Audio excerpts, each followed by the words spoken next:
if it's not on the TCO, do you have to know it? Well, being as how the BCBA doesn't give me any insider information, I wouldn't be able to confidently answer that question.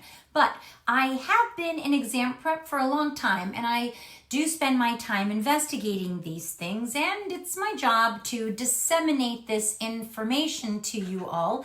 So let me just share my thinking and philosophy on this. Now, I do think we should take the TCO at face value, especially this new 6th edition, which I feel is very specific and probably intentional in making sure that the needed specifics are pointed out. Let's take, for instance, TCO item B10, identify and distinguish among concurrent, multiple, mixed, and chain schedules of reinforcement. Here, the compound schedules aren't listed as examples. It's blanketly stated that test takers should identify and discriminate between the 4 listed schedules. But if we've been around a while, then we know there are other compound schedules. So should we know them?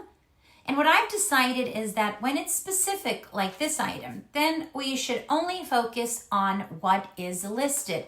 Now, that doesn't mean you shouldn't know the other schedules. Of course you should, but they're likely not on the exam. And that's how I take the TCO at face value. But on the other hand, let's look at TCO item A2. Explain the philosophical assumptions underlying the science of behavior analysis, e.g. selectionism, determinism, empiricism, parsimony, pragmatism. Now, because the specific assumptions are listed as examples, we could assume that these are just some examples. But then, wouldn't there be an etc. after the last example? An etc. would help us know that there are other assumptions included as well. So I checked the TCO to see if the examples in any of the TCO items have an etc. Because if yes, then we would know that if they mean etc., they write etc. And if not, then face value. But guess what? No such luck. There is not a single etc. in any of the examples listed in the 6th ed TCO. So the way I look at it is this. Anytime it's a list and I happen to know that there are other examples, I include them and suggest studying those other items, just in case.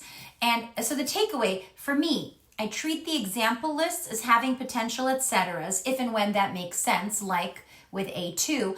But if the list is built into the task list, like B10, then I take that list at face value.